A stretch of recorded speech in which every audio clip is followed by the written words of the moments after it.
94th question. How we can interconvert one physical state to another physical state? ఒక physical state నుంచి ఇంకొక physical స్టేట్కి మనం ఏ విధంగా మార్చవచ్చు?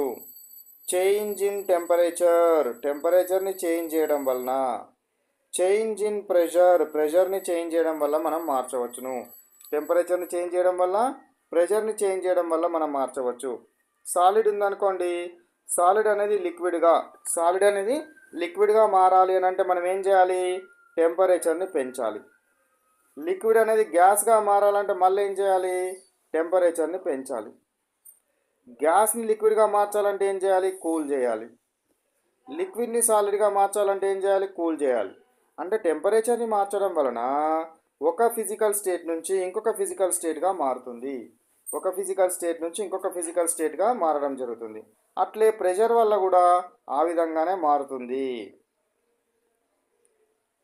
Next one, 95 question. What is melting or fusion? Melting లేదా fusion అంటే ఏంటి? The process of converting of solid into liquid is called as melting or fusion. Melting లేదా ఫ్యూజన్ అంటే ఏంది? సాలిడ్ లిక్విడ్గా మారాలి. సాలిడ్ లిక్విడ్గా మారే ప్రాసెస్ని ఏమంటారు? మెల్టింగ్ లేదా ఫ్యూజన్ అని అనడం జరుగుతుంది. మెల్టింగ్ లేదా ఫ్యూజన్ అంటే ఏంటిది? సాలిడ్ అనేది లిక్విడ్గా మారే ప్రాసెస్ని మెల్టింగ్ లేదా ఫ్యూజన్ అని అనడం జరుగుతుంది. Next one, 26 question. What is melting point? Melting point అంటే ఏంది?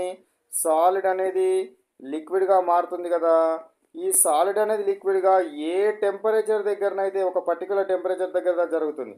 ఏ టెంపరేచర్ దగ్గరనైతే సాలిడ్ లిక్విడ్గా మారుతుందో ఆ టెంపరేచర్ని మెల్టింగ్ పాయింట్ అంటారు.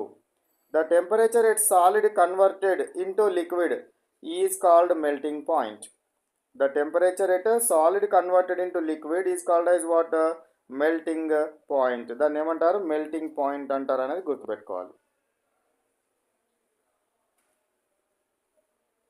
నెక్స్ట్ 97